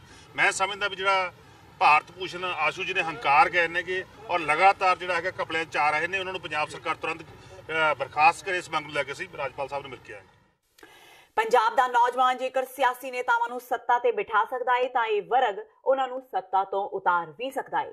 ਬਠਿੰਡਾ ਦੇ ਇੱਕ ਰਿਜ਼ੋਰਟ ਵਿੱਚ ਅਕਾਲੀ ਦਲ ਦੀ ਵਿਦਿਆਰਥੀ ਜਥੇਬੰਦੀ ਸਟੂਡੈਂਟਸ ਆਰਗੇਨਾਈਜੇਸ਼ਨ ਆਫ ਇੰਡੀਆ ਵੱਲੋਂ ਕਰਵਾਈ ਗਈ ਇੱਕ ਵਿਸ਼ਾਲ ਰੈਲੀ ਨੂੰ ਸੰਬੋਧਨ ਕਰਦਿਆਂ ਕੇਂਦਰੀ ਮੰਤਰੀ ਬੀਬੀ ਹਰਸਿਮਰਤ ਕੌਰ ਬਾਦਲ ਨੇ ਨੌਜਵਾਨਾਂ ਦੀ ਸ਼ਕਤੀ ਦਾ ਲੋਹਾ ਮੰਨਦਿਆਂ ਕਿਹਾ ਕਿ 2017 ਵਿੱਚ ਨੌਜਵਾਨਾਂ ਨੇ ਹੀ ਕਾਂਗਰਸ ਸਰਕਾਰ ਨੂੰ ਸੱਤਾ ਸੌਂਪੀ ਸੀ, ਪਰ ਕਾਂਗਰਸ ਨੇ ਨੌਜਵਾਨਾਂ ਨਾਲ ਧੋਖਾ ਕੀਤਾ ਤੇ ਵਿਸ਼ਵਾਸਘਾਤ ਕੀਤਾ। ਹਰਸਿਮਰਤ ਕੌਰ ਬਾਦਲ ਨੇ ਕਿਹਾ ਕਿ ਕੈਪਟਨ ਸਰਕਾਰ ਨੇ ਨੌਜਵਾਨਾਂ ਨਾਲ ਕੀਤਾ ਇੱਕ ਵੀ ਵਾਅਦਾ ਪੂਰਾ ਨਹੀਂ ਕੀਤਾ। ਸੋ 2019 ਦੀਆਂ ਚੋਣਾਂ ਵਿੱਚ ਇਹੀ ਨੌਜਵਾਨ ਕਾਂਗਰਸ ਨੂੰ ਸਬਕ ਸਿਖਾਉਣਗੇ। ਝੂਠੇ ਲਾਰੇ ਜਿਹੜਾ ਲੋਕਾਂ ਦੇ ਨਾਲ ਸਰਕਾਰ ਨੇ ਕੀਤਾ ਹੈ ਤੇ ਦੋਨੋਂ ਪਾਰਟੀਆਂ ਨੇ ਰਲ ਮਿਲ ਕੇ ਸਰਕਾਰਾਂ ਵਿੱਚ ਆਈਆਂ ਨੇ, ਵਿਰੋਧ ਵਿੱਚ ਆਈਆਂ ਨੇ, ਲੇਕਿਨ ਲੋਕਾਂ ਨੂੰ ਭੁੱਲ ਗਈਆਂ ਨੇ। ਇਹ ਨੌਜਵਾਨ ਪੀੜ੍ਹੀ ਉਹਨਾਂ ਨੂੰ ਮੂੰਹ ਤੋੜ ਜਵਾਬ ਦੇਣ ਵਾਸਤੇ ਬਿਲਕੁਲ ਤਿਆਰ ਹੈ ਤੇ ਸ਼੍ਰੋਮਣੀ ਅਕਾਲੀ ਦਲ ਦੇ ਨਾਲ ਖੜੀ ਨੇ। ਅੱਜ ਮੈਂ ਸਾਰੇ ਇੱਥੇ ਜਿਹੜੇ ਸਾਡੇ ਨੌਜਵਾਨ ਅਹੁਦੇਦਾਰ ਪਹੁੰਚੇ ਨੇ, ਪ੍ਰਧਾਨ ਜਿਨ੍ਹਾਂ ਨੇ ਸਾਰਾ ਕੁਝ ਕੀਤਾ, ਉਹਨਾਂ ਨੂੰ ਬਹੁਤ-ਬਹੁਤ ਵਧਾਈ ਦਿੰਦੀ ਹਾਂ, ਕਿਉਂਕਿ ਇਹੋ ਜਿਹਾ ਜੋਸ਼ ਦੇਖ ਕੇ ਇਹ ਬਿਲਕੁਲ ਕਲੀਅਰ ਹੈਗਾ ਕਿ ਆਉਣ ਵਾਲੀ ਲੋਕ ਸਭਾ ਵਿੱਚ ਸ਼੍ਰੋਮਣੀ ਅਕਾਲੀ ਦਲ ਨੇ 10 ਦੀ 10 ਸੀਟਾਂ ਜਿੱਤ ਕੇ 13 ਸੀਟਾਂ ਪ੍ਰਧਾਨ ਮੰਤਰੀ ਦੇ ਝੋਲੀ ਵਿੱਚ ਪਾਣੀਆਂ ਨੇ ਪੰਜਾਬ ਤੋਂ। ਸ਼੍ਰੀ ਅਕਾਲ ਤਖਤ ਸਾਹਿਬ ਦੇ ਜਥੇਦਾਰ ਗਿਆਨੀ ਹਰਪ੍ਰੀਤ ਸਿੰਘ ਨੇ ਕਿਹਾ ਹੈ ਕਿ ਤਖਤ ਸ਼੍ਰੀ ਹਰਮੰਦਰ ਸਾਹਿਬ ਪਟਨਾ ਸਾਹਿਬ ਦੇ ਜਥੇਦਾਰ ਗਿਆਨੀ ਇਕਬਾਲ ਸਿੰਘ ਦੀਆਂ ਸ਼ਿਕਾਇਤਾਂ ਦੀ ਜਾਂਚ ਕਰਨ ਲਈ 7 ਮੈਂਬਰੀ ਕਮੇਟੀ ਬਣਾਈ ਗਈ ਹੈ। ਇਹ ਕਮੇਟੀ 3 ਦਿਨਾਂ ਵਿੱਚ ਹੀ ਜਾਂਚ ਕਰਕੇ ਆਪਣੀ ਰਿਪੋਰਟ ਸ਼੍ਰੀ ਅਕਾਲ ਤਖਤ ਸਾਹਿਬ ਤੇ ਪੇਸ਼ ਕਰੇਗੀ। ਉਸ ਤੋਂ ਬਾਅਦ ਕਮੇਟੀ ਦੀ ਰਿਪੋਰਟ ਤੇ ਸ਼੍ਰੀ ਅਕਾਲ ਤਖਤ ਸਾਹਿਬ ਤੇ 5 ਸਿੰਘ ਸਾਹਿਬਾਨ ਵੱਲੋਂ ਫੈਸਲਾ ਲਿਆ ਜਾਵੇਗਾ। ਇਸ ਕਮੇਟੀ ਵਿੱਚ ਦਮਦਮੀ ਟਕਸਾਲ ਦੇ ਮੁਖੀ ਬਾਬਾ ਹਰਨਾਮ ਸਿੰਘ, ਬਾਬਾ ਸੇਵਾ ਸਿੰਘ ਖਡੂਰ ਸਾਹਿਬ, ਭਗਵੰਤ ਸਿੰਘ ਸਿਆਲਕਾ, ਰਾਜਿੰਦਰ ਸਿੰਘ ਮਹਿਤਾ, ਨਿਰਮਲ ਸਿੰਘ ਚੀਫ ਖਾਲਸਾ ਦੀਵਾਨ, ਇੰਦਰਜੀਤ ਸਿੰਘ ਗੋਗਿਆਨੀ ਤੇ ਇੰਦਰਜੀਤ ਸਿੰਘ ਰੋਪੜ ਸ਼ਾਮਿਲ ਨੇ। ਇਸ ਕਮੇਟੀ ਦੇ ਕੋਆਰਡੀਨੇਟਰ ਸੁਖਦੇਵ ਸਿੰਘ ਉਪ ਸਕੱਤਰ SGPC ਹੋਣਗੇ। ਉਹਨਾਂ ਕਿਹਾ ਕਿ ਅੱਜ ਤਖਤ ਸ਼੍ਰੀ ਹਰਮੰਦਰ ਪਟਨਾ ਸਾਹਿਬ ਬੋਰਡ ਦੇ ਪ੍ਰਧਾਨ ਵੱਲੋਂ ਤੇ ਹੋਰ ਮੈਂਬਰਾਂ ਵੱਲੋਂ ਵੀ ਸ਼ਿਕਾਇਤਾਂ ਆਈਆਂ ਸਨ, ਇਸ ਕਰਕੇ ਇਹ ਕਮੇਟੀ ਬਣਾਈ ਗਈ ਹੈ। ਗਿਆਨੀ ਇਕਬਾਲ ਸਿੰਘ ਦੇ ਬੇਟੇ ਗੁਰਪ੍ਰਸਾਦ ਸਿੰਘ ਦੀ ਨਸ਼ੇ ਕਰਨ ਦੀ ਵੀਡੀਓ ਵਾਇਰਲ ਹੋਣ ਬਾਰੇ ਗਿਆਨੀ ਹਰਪ੍ਰੀਤ ਸਿੰਘ ਨੇ ਕਿਹਾ ਕਿ ਉਸ ਨੂੰ ਬਰਖਾਸਤ ਕਰ ਦਿੱਤਾ ਗਿਆ ਹੈ। ਕਮੇਟੀ ਸਾਰੇ ਮਾਮਲਿਆਂ ਦੀ ਜਾਂਚ ਕਰੇਗੀ। ਉਹਨਾਂ ਕਿਹਾ ਕਿ ਜਦ ਤੱਕ ਕਮੇਟੀ ਦੀ ਜਾਂਚ ਪੂਰੀ ਨਹੀਂ ਹੋ ਜਾਂਦੀ ਉਦੋਂ ਤੱਕ ਗਿਆਨੀ ਇਕਬਾਲ ਸਿੰਘ ਖੁਦ ਹੀ ਜਥੇਦਾਰ ਦੀਆਂ ਸੇਵਾਵਾਂ ਨਾ ਨਿਭਾਉਣ। ਸਿੱਖ ਜਥੇਬੰਦੀਆਂ, ਸਿੰਘ ਸਭਾਵਾਂ, ਕਈ ਗੁਰਦੁਆਰਾ ਪ੍ਰਬੰਧਕ ਕਮੇਟੀਆਂ ਅਤੇ ਸਿੱਖ ਸੰਗਤਾਂ ਵੱਲੋਂ ਲਗਾਤਾਰ ਜਥੇਦਾਰ ਇਕਬਾਲ ਸਿੰਘ ਦੇ ਖਿਲਾਫ ਸ੍ਰੀ ਅਕਾਲ ਤਖਤ ਸਾਹਿਬ ਜੀ ਵਿਖੇ ਲਿਖਤੀ ਅਤੇ ਫੋਨ ਰਾਹੀਂ ਸ਼ਿਕਾਇਤਾਂ ਪੁੱਜੀਆਂ ਹਨ। ਇਸ ਲਈ ਸਿੰਘ ਸਾਹਿਬ ਇਕਬਾਲ ਸਿੰਘ ਜੀ ਜਥੇਦਾਰ ਤਖਤ ਸ੍ਰੀ ਹਰਿਮੰਦਰ ਜੀ ਪਟਨਾ ਸਾਹਿਬ ਬਿਹਾਰ ਉੱਪਰ ਜੋ ਵੀ ਐਲੀਗੇਸ਼ਨ ਜਿਹੜੇ ਨੇ ਉਹ ਲੱਗੇ ਨੇ, ਉਹਨਾਂ ਤੇ ਵਿਚਾਰ ਕਰਨ ਵਾਸਤੇ ਅਤੇ ਜਲਦੀ ਰਿਪੋਰਟ ਦੇਣ ਵਾਸਤੇ ਇੱਕ ਕਮੇਟੀ ਜਿਹੜੀ ਉੱਚ ਪੱਧਰੀ ਸ੍ਰੀ ਅਕਾਲ ਤਖਤ ਸਾਹਿਬ ਵੱਲੋਂ ਗਠਿਤ ਕੀਤੀ ਗਈ ਹੈ। ਇਹ ਕਮੇਟੀ 7 ਮੈਂਬਰੀ ਹੈ ਤੇ ਇਹ ਕਮੇਟੀ ਜਿਹੜੀ ਹੈ ਬਹੁਤ ਹੀ ਜਲਦੀ ਵਿਚਾਰ ਕਰਕੇ ਤੇ ਆਪਣੀ ਰਿਪੋਰਟ ਜਿਹੜੀ ਹੈ ਸ੍ਰੀ ਅਕਾਲ ਤਖਤ ਸਾਹਿਬ ਵਿਖੇ ਪੇਸ਼ ਕਰਨਗੇ ਤੇ ਇਹਨਾਂ ਵੱਲੋਂ ਜੋ ਰਿਪੋਰਟ ਆਏਗੀ ਉਹਦੇ ਤੇ ਸ੍ਰੀ ਅਕਾਲ ਤਖਤ ਸਾਹਿਬ ਵੱਲੋਂ ਫਿਰ ਅਮਲਦਾਰੀ ਜਿਹੜੀ ਉਹ ਕੀਤੀ ਜਾਏਗੀ ਔਰ ਪ੍ਰਬੰਧਕੀ ਬੋਰਡ ਤੋਂ ਕਰਵਾਈ ਜਾਏਗੀ। ਪੱਕੀ ਨੌਕਰੀ ਦੀ ਮੰਗ ਨੂੰ ਲੈ ਕੇ ਪਟਿਆਲਾ ਦੇ MS ਦਫ਼ਤਰ ਦੀ ਛੱਤ ਉੱਪਰ ਧਰਨੇ ਤੇ ਬੈਠੀਆਂ ਨਰਸਾਂ ਨੇ ਅੱਜ ਛੱਤ ਤੋਂ ਜ਼ਮੀਨ ਤੇ ਛਲਾਂਗਾ ਮਾਰ ਦਿੱਤੀਆਂ। ਗੁੱਸਾਈਆਂ ਨਰਸਾਂ ਵਿੱਚੋਂ ਕਰਮਜੀਤ ਕੌਰ ਔਲਖ ਤੇ ਬਲਜੀਤ ਕੌਰ ਖਾਲਸਾ ਨੇ ਛੱਤ ਤੋਂ ਛਾਲ ਮਾਰ ਦਿੱਤੀ। ਦਰਅਸਲ ਇਹ ਨਰਸਾਂ ਪਟਿਆਲਾ ਵਿਖੇ ਪਿਛਲੇ ਕਈ ਹਫ਼ਤਿਆਂ ਤੋਂ ਪੱਕੇ ਹੋਣ ਦੀ ਮੰਗ ਨੂੰ ਲੈ ਕੇ ਹਸਪਤਾਲ ਦੀ ਛੱਤ ਤੇ ਬੈਠੀਆਂ ਸਨ ਤੇ ਮੁੱਖ ਮੰਤਰੀ ਨਾਲ ਮੁਲਾਕਾਤ ਕਰਨੀ ਚਾਹੁੰਦੀਆਂ ਸਨ। ਦੋਹਾਂ ਵਿੱਚੋਂ ਇੱਕ ਨਰਸ ਪ੍ਰਸ਼ਾਸਨ ਵੱਲੋਂ ਪਾਈ ਜਾਲ ਤੇ ਡਿੱਗੀ, ਜਦਕਿ ਦੂਸਰੀ ਨਰਸ ਜਾਲ ਨੂੰ ਪਾਰ ਕਰਦੀ ਹੋਈ ਧਰਤੀ ਤੇ ਜਾ ਡਿੱਗੀ। ਦੋਹਾਂ ਵਿੱਚੋਂ ਇੱਕ ਦੀ ਹਾਲਤ ਬਹੁਤ ਹੀ ਸੀਰੀਅਸ ਦੱਸੀ ਜਾ ਰਹੀ ਹੈ। ਪੁਲਿਸ ਇਸ ਮਾਮਲੇ ਵਿੱਚ ਕੁਝ ਵੀ ਬੋਲਣ ਲਈ ਤਿਆਰ ਨਹੀਂ ਹੈ ਤੇ ਨਾ ਹੀ ਨਰਸਾਂ ਨੂੰ ਦੇਖਣ ਲਈ ਮੀਡੀਆ ਨੂੰ ਕਮਰੇ ਵਿੱਚ ਦਾਖਲ ਹੋਣ ਦਿੱਤਾ ਗਿਆ। ਸਾਡੇ ਜਿਹੜਾ ਸੰਘਰਸ਼ ਸੀ ਉਹ ਪਿਛਲੇ 23-24 ਦਿਨਾਂ ਤੋਂ ਚੱਲ ਰਿਹਾ ਸੀਗਾ ਤੇ ਸਾਡੇ ਪ੍ਰਧਾਨ ਕਰਮਜੀਤ ਕੌਰ ਔਲਖ ਤੇ ਬਲਜੀਤ ਕੌਰ ਖਾਲਸਾ ਉੱਪਰ ਬੈਠੇ ਸੀ। 23 ਦਿਨ ਹੋ ਗਏ ਸੀ ਉਹਨਾਂ ਨੂੰ ਉੱਪਰ ਬੈਠਿਆਂ ਨੂੰ ਤੇ ਉਹਨਾਂ ਨੇ ਬਹੁਤ ਸਾਨੂੰ ਮਤਲਬ ਸਾਡੀ ਸਿਰਫ ਇੱਕ ਇਹੀ ਮੰਗ ਸੀਗੀ ਕਿ ਸਾਨੂੰ ਰੈਗੂਲਰ ਕੀਤਾ ਜਾਵੇ, ਬਟ ਸਰਕਾਰ ਨੇ ਸਾਡੇ ਨਾਲ ਮਜ਼ਾਕ ਕਰਦਿਆਂ ਇੱਕ ਮੀਟਿੰਗ ਜ਼ਰੂਰ ਦਿੱਤੀ ਸੀ। ਪਰ ਸਾਡੇ 6 ਬੰਦੇ ਜਦੋਂ ਅੱਜ ਮੀਟਿੰਗ ਤੇ ਪਹੁੰਚੇ ਤਾਂ ਉਹਨਾਂ ਨੇ ਕਿਹਾ ਕਿ ਅੱਜ ਮੀਟਿੰਗ ਜਿਹੜੀ ਹੋਏਗੀ ਸੀ ਉਹ ਪੋਸਟਪੋਨ ਕਰ ਦਿੱਤੀ ਗਈ ਹੈ। ਪਰ ਉਹਨਾਂ ਨੇ ਸਾਡੇ ਨਾਲ ਇੱਕ ਤਰ੍ਹਾਂ ਦਾ ਮਜ਼ਾਕ ਕੀਤਾ, ਬਹੁਤ ਜ਼ਿਆਦਾ ਗੰਦਾ ਮਜ਼ਾਕ ਸੀਗਾ। ਇਸ ਕਰਕੇ ਮਜਬੂਰਨ ਸਾਡੇ ਪ੍ਰਧਾਨ ਨੂੰ ਕਰਮਜੀਤ ਕੌਰ ਔਲਖ ਤੇ ਬਲਜੀਤ ਕੌਰ ਖਾਲਸਾ ਦੋਨੋਂ ਜਣਿਆਂ ਨੇ ਛਾਲ ਮਾਰ ਦਿੱਤੀ ਹੈ। ਪਰ ਹਜੇ ਤੱਕ ਸਾਨੂੰ ਉਹਨਾਂ ਦੀ ਕੰਡੀਸ਼ਨ ਦਾ ਕੁਝ ਨਹੀਂ ਪਤਾ ਲੱਗਾ ਕਿ ਉਹ ਕਿੱਦਾਂ ਨੇਗੇ, ਕਿਉਂਕਿ ਐਮਰਜੈਂਸੀ ਦੇ ਵਿੱਚ ਪ੍ਰਸ਼ਾਸਨ ਸਾਨੂੰ ਨਹੀਂ ਜਾਣ ਦੇ ਰਿਹਾ। ਪਰ ਇਹ ਜੋ ਵੀ ਹੈ, ਜੇ ਬਾਈ ਚਾਂਸ ਉਹਨਾਂ ਦੋਨਾਂ ਨੂੰ ਕੋਈ ਵੀ ਨੁਕਸਾਨ ਹੁੰਦਾ ਜਾਂ ਉਹਨਾਂ ਨੂੰ ਕੁਝ ਵੀ ਹੋ ਜਾਂਦਾ ਤਾਂ ਉਹਦੀ ਜ਼ਿੰਮੇਵਾਰੀ ਪੰਜਾਬ ਸਰਕਾਰ ਦੀ ਹੋਵੇਗੀ। ਤੇ ਕਿਉਂਕਿ ਅਸੀਂ ਇੱਕੋ ਮੰਗ ਰੱਖੀ ਸੀ ਕਿ ਸਿਰਫ ਸਾਨੂੰ ਜਿੰਨੀ ਅਸੀਂ ਮੌਜੂਦਾ ਤਨਖਾਹ ਲੈ ਰਹੇ ਹਾਂ ਕਿ ਉਹਨੇ ਤੇ ਸਾਨੂੰ ਰੈਗੂਲਰ ਕੀਤਾ ਜਾਵੇ, ਪਰ ਸਰਕਾਰ ਨੇ ਸਾਡੀ ਕੋਈ ਮੰਗ ਨਹੀਂ ਮੰਨੀ। ਇਸੇ ਕਰਕੇ ਮਜਬੂਰਨ ਉਹਨਾਂ ਨੂੰ ਛਾਲ ਮਾਰਨੀ। ਬਾਲੀਵੁੱਡ ਦੀ ਡਰਾਮਾ ਕੁਈਨ ਰਾਖੀ ਸਾਵੰਤ ਨੇ ਦੇਸ਼ ਲਈ ਆਪਣੀ ਜਾਨ ਵਾਰ ਦੇਣ ਦੀ ਗੱਲ ਕਹੀ ਹੈ। ਲੁਧਿਆਣਾ ਪਹੁੰਚੀ ਰਾਖੀ ਸਾਵੰਤ ਨੇ ਕਿਹਾ ਕਿ ਜੇਕਰ ਲੋੜ ਪਈ ਤਾਂ ਉਹ 1000-2000 ਬੰਬ ਬਣ ਕੇ ਪਾਕਿਸਤਾਨ ਵਿੱਚ ਜਾ ਧਮਾਕਾ ਕਰੇਗੀ। ਰਾਖੀ ਇੱਥੋਂ ਦੀ ਗ੍ਰੇਟ ਖਲੀ ਨਾਲ ਰੈਸਲਿੰਗ ਨਾਲ ਜੁੜਨ ਦਾ ਸੰਦੇਸ਼ ਦੇਣ ਪਹੁੰਚੀ ਹੋਈ ਸੀ। ਭਾਰਤ ਪਾਕਿਸਤਾਨ ਵਿਚਾਲੇ ਚੱਲ ਰਹੇ ਤਣਾਅ ਤੇ ਬੋਲਦਿਆਂ ਰਾਖੀ ਸਾਵੰਤ ਨੇ ਕਿਹਾ ਕਿ ਦੇਸ਼ ਸਭ ਤੋਂ ਪਹਿਲਾਂ ਹੈ ਤੇ ਉਹ ਦੇਸ਼ ਲਈ ਜਾਨ ਵੀ ਵਾਰ ਸਕਦੀ ਹੈ। ਇਸ ਦੇ ਨਾਲ ਹੀ ਖਲੀ ਨੇ ਵੀ ਦੇਸ਼ ਤੋਂ ਆਪਣੀ ਜਾਨ ਵਾਰ ਦੇਣ ਦੀ ਗੱਲ ਕਹੀ कि सबसे पहले देश है और देश के लिए हम जान भी दे सकते हैं। तो मैं तो यही कहूंगी कि मैं राखी सावंत इंडियन हूँ, इस देश की नागरिक हूँ। अगर देश को मेरी जरूरत है तो मैं 1000-2000 बॉम्ब लगा के पाकिस्तान में कूद जाऊंगी। हाँ भाई, ये देश के लिए जान दे सकते हैं। देश सबसे पहले देश है। अगर देश है तो हम है, ठीक है। तो लेकिन अगर मेरी जरूरत पड़ेगी तो एब्सोल्युटली हम सबसे आगे मिलेंगे। एक बार हुक्म करें मतलब। ਫਿਰੋਜ਼ਪੁਰ ਸ਼ਹਿਰ ਦੇ ਬਾਂਸੀ ਗੇਟ ਇਲਾਕੇ ਵਿੱਚ ਉਸ ਸਮੇਂ ਦਹਿਸ਼ਤ ਦਾ ਮਾਹੌਲ ਬਣ ਗਿਆ ਜਦੋਂ ਦੋ ਅਣਪਛਾਤੇ ਮੋਟਰਸਾਈਕਲ ਸਵਾਰਾਂ ਨੇ ਕਾਂਗਰਸੀ ਆਗੂ ਪ੍ਰੀਤਮ ਸਿੰਘ ਦੀ ਗੋਲੀਆਂ ਮਾਰ ਕੇ ਹੱਤਿਆ ਕਰ ਦਿੱਤੀ। ਗੋਲੀਆਂ ਲੱਗਣ ਕਾਰਨ ਕਾਂਗਰਸੀ ਜ਼ਿਲ੍ਹਾ ਪ੍ਰੀਸ਼ਦ ਮੈਂਬਰ ਪ੍ਰੀਤਮ ਸਿੰਘ ਦੀ ਮੌਕੇ ਤੇ ਮੌਤ ਹੋ ਗਈ। ਸੂਚਨਾ ਮਿਲਣ ਤੇ ਥਾਣਾ ਸਿਟੀ ਫਿਰੋਜ਼ਪੁਰ ਦੀ ਪੁਲਿਸ ਡੀਐਸਪੀ ਸਿਟੀ ਦੀ ਅਗਵਾਈ ਵਿੱਚ ਮੌਕੇ ਤੇ ਪਹੁੰਚੀ, ਜਿਸ ਵੱਲੋਂ ਮਾਮਲੇ ਦੀ ਜਾਂਚ ਕੀਤੀ ਗਈ। ਮ੍ਰਿਤਕ ਦੇ ਪਰਿਵਾਰਕ ਮੈਂਬਰਾਂ ਅਨੁਸਾਰ ਪ੍ਰੀਤਮ ਸਵੇਰੇ ਬੱਚਿਆਂ ਨੂੰ ਸਕੂਲ ਛੱਡ ਕੇ ਵਾਪਸ ਘਰ ਪਰਤ ਰਿਹਾ ਸੀ ਕਿ ਰਸਤੇ ਵਿੱਚ ਕੁਝ ਹਮਲਾਵਰਾਂ ਨੇ ਉਸ ਤੇ ਤਾਬੜਤੋੜ ਗੋਲੀਆਂ ਚਲਾ ਦਿੱਤੀਆਂ, ਜਿਸ ਕਾਰਨ ਉਸ ਦੀ ਮੌਤ ਹੋ ਗਈ। ਪਰਿਵਾਰ ਨੇ ਇਸ ਘਟਨਾ ਪਿੱਛੇ ਨਸ਼ਾ ਸਮਗਲਰਾਂ ਦਾ ਹੱਥ ਦੱਸਿਆ ਹੈ, ਜਿਨ੍ਹਾਂ ਦੇ ਸਬੰਧ ਗੈਂਗਸਟਰਾਂ ਨਾਲ ਨੇ। ਪ੍ਰੀਤਮ ਸਿੰਘ ਨੂੰ ਪਿਛਲੇ ਕਈ ਦਿਨਾਂ ਤੋਂ ਗੈਂਗਸਟਰਾਂ ਦੀਆਂ ਧਮਕੀਆਂ ਮਿਲ ਰਹੀਆਂ ਸਨ। ਦੁਸ਼ਮਣੀ ਵਾਲਿਆਂ ਨੇ ਡੈਥ ਕੀਤੀ ਹੈਗੀ, ਜਿਨ੍ਹਾਂ ਅੱਗੇ ਚਾਚੇ ਨੂੰ ਮਾਰਿਆ ਸੀ ਉਹੀ ਬੰਦੇ ਨੇ, ਉਹਨਾਂ ਦੇ ਛੱਡੇ, ਉਹਨਾਂ ਹੀ ਗੋਲੀਆਂ ਚਲਾਈਆਂ। ਇਹ ਕਿਹੜੇ ਬੰਦੇ ਨੇ? ਉਹ ਸਮਗਲਰ ਨੇ, ਗੈਂਗਸਟਰ ਨੇ, ਕੌਣ ਨੇ ਉਹ? ਸਮਗਲਰ ਲੱਗੇ ਨੇ। ਕਿਵੇਂ ਦੋ ਬੰਦੇ ਆਏ ਸੀ ਅੱਜ? ਇਹ ਜੀ ਅੱਜ ਅਸੀਂ ਬੈਠੋ ਸੁਣਿਆ ਵੀ ਦੋ ਬੰਦੇ ਆਏ ਸੀ ਪਲਸਰ ਮੋਟਰਸਾਈਕਲ ਤੇ। ਇਹ ਕੀ ਨਾਮ ਸੀ ਮੁੰਡੇ ਦਾ? ਇਹਦਾ ਪ੍ਰੀਤਮ ਸਿੰਘ ਜੀ। ਇਹ ਕੀ ਹੈਗਾ ਸੀ? ਬਲਾਕ ਸਮਿਤੀ ਦਾ ਮੈਂਬਰ ਸੀ? ਹਾਂਜੀ ਹਾਂਜੀ। ਫਿਰ ਮਾਰਨ ਵਾਲੇ ਦੋਸ਼ੀਆਂ ਦਾ ਨਾਮ ਪਤਾ ਤੁਹਾਨੂੰ? ਜਿਨ੍ਹਾਂ ਨੇ ਤੇ ਚਾਚੇ ਨੂੰ ਮਾਰਿਆ ਉਹਦਾ ਕੀ ਨਾਮ ਹੈ? ਨਾ ਉਮਰ ਦਾ ਉਹਨੂੰ ਬਿੱਟੂ ਕਹਿੰਦੇ ਸੀਗੇ ਤੇ ਰਾਣਾ ਉਹਨੂੰ ਕਹਿੰਦੇ ਵੀ ਉਹਨਾਂ ਰਾਣਾ ਨਾ ਹੈ ਰਾਣਾ। ਹਾਂ। ਤੇ ਇਹ ਸਨ ਹੁਣ ਤੱਕ ਦੀਆਂ ਖਬਰਾਂ। ਜਾਂਦੇ ਜਾਂਦੇ ਇੱਕ ਵਾਰ ਫੇਰ ਨਜ਼ਰ ਮਾਰਦੇ ਹਾਂ ਮੁੱਖ ਖਬਰਾਂ ਤੇ। ਪਾਕਿਸਤਾਨੀ ਪ੍ਰਧਾਨ ਮੰਤਰੀ ਨੇ ਕੀਤੀ ਸ਼ਾਂਤੀ ਦੀ ਪਹਿਲ। ਸੰਸਦ ਵਿੱਚ ਕੀਤਾ ਐਲਾਨ, ਭਾਰਤੀ ਹਵਾਈ ਫੌਜ ਦੇ ਪਾਇਲਟ ਅਭਿਨੰਦਨ ਨੂੰ ਭਲਕੇ ਕੀਤਾ ਜਾਵੇਗਾ ਰਿਹਾ। ਦੇਸ਼ ਵਿੱਚ ਖੁਸ਼ੀ ਦਾ ਮਾਹੌਲ। ਭਾਰਤ ਪਾਕਿਸਤਾਨ ਤਲਖੀ ਨੂੰ ਘੱਟ ਕਰਨ ਲਈ ਨਵਜੋਤ ਸਿੱਧੂ ਨੇ ਖੁੱਲੀ ਚਿੱਠੀ ਲਿਖ ਗੱਲਬਾਤ ਰਾਹੀਂ ਮਸਲੇ ਹੱਲ ਕਰਨ ਦੀ ਕੀਤੀ ਅਪੀਲ। ਸਿੱਧੂ ਨੇ ਮੁੜ ਕਿਹਾ ਕਿਸੇ ਇੱਕ ਵਿਅਕਤੀ ਦੀ ਕਰਤੂਤ ਲਈ ਸਾਰੀ ਕੌਮ ਨੂੰ ਜ਼ਿੰਮੇਵਾਰ ਠਹਿਰਾਉਣਾ ਹੈ ਗਲਤ। ਮੁੱਖ ਮੰਤਰੀ ਕੈਪਟਨ ਅਮਰਿੰਦਰ ਸਿੰਘ ਵੀ ਸਰਹੱਦੀ ਪਿੰਡਾਂ ਵਿੱਚ ਪੁੱਜੇ। ਕੈਪਟਨ ਨੇ ਤਰਨਤਾਰਨ ਜ਼ਿਲ੍ਹੇ ਦੇ ਸਰਹੱਦੀ ਪਿੰਡਾਂ ਦੇ ਵਸਨੀਕਾਂ ਨਾਲ ਮੁਲਾਕਾਤ ਕਰ ਜਾਣੀਆਂ ਉਹਨਾਂ ਦੀਆਂ ਮੁਸ਼ਕਿਲਾਂ, ਕਿਹਾ ਸਰਕਾਰ ਉਹਨਾਂ ਦੀ ਹਰ ਸੰਭਵ ਮਦਦ ਕਰੇਗੀ। ਅਕਾਲੀ ਦਲ ਤੇ ਭਾਜਪਾ ਵਿੱਚ ਸੀਟਾਂ ਦੀ ਵੰਡ ਨੂੰ ਲੈ ਕੇ ਬਣੀ ਸਹਿਮਤੀ। 10 ਤੇ ਅਕਾਲੀ ਦਲ ਜਦਕਿ 3 ਸੀਟਾਂ ਤੇ ਭਾਜਪਾ ਲੜੇਗੀ ਚੋਣਾਂ। ਸੁਖਬੀਰ ਬਾਦਲ ਤੇ ਅਮਿਤ ਸ਼ਾਹ ਵਿੱਚ ਹੋਈ ਮੁਲਾਕਾਤ। ਤੇ ਪੱਕੀਆਂ ਨੌਕਰੀਆਂ ਦੀ ਮੰਗ ਨੂੰ ਲੈ ਕੇ ਪਟਿਆਲਾ ਵਿੱਚ ਐਮਐਸ ਦਫ਼ਤਰ ਦੀ ਛੱਤ ਤੇ ਬੈਠੀਆਂ ਨਰਸਾਂ ਨੇ ਮਾਰੀਆਂ ਛਲਾਂਗਾਂ। ਇੱਕ ਦੀ ਹਾਲਤ ਗੰਭੀਰ। ਕੈਪਟਨ ਅਮਰਿੰਦਰ ਸਿੰਘ ਨਾਲ ਮੁਲਾਕਾਤ ਨਾ ਹੋਣ ਤੇ ਵੀ ਸਰਕਾਰ ਤੋਂ ਨਾਰਾਜ਼। ਇਸ ਦੇ ਨਾਲ ਹੀ TV 84 ਦਾ ਖਬਰਾਂ ਦਾ ਇਹ ਬੁਲੇਟਿਨ ਖਤਮ ਹੁੰਦਾ ਹੈ। ਮੈਨੂੰ ਹਰਪ੍ਰੀਤ ਕੌਰ ਨੂੰ ਦਿਓ ਇਜਾਜ਼ਤ। ਸਤਿ ਸ਼੍ਰੀ ਅਕਾਲ।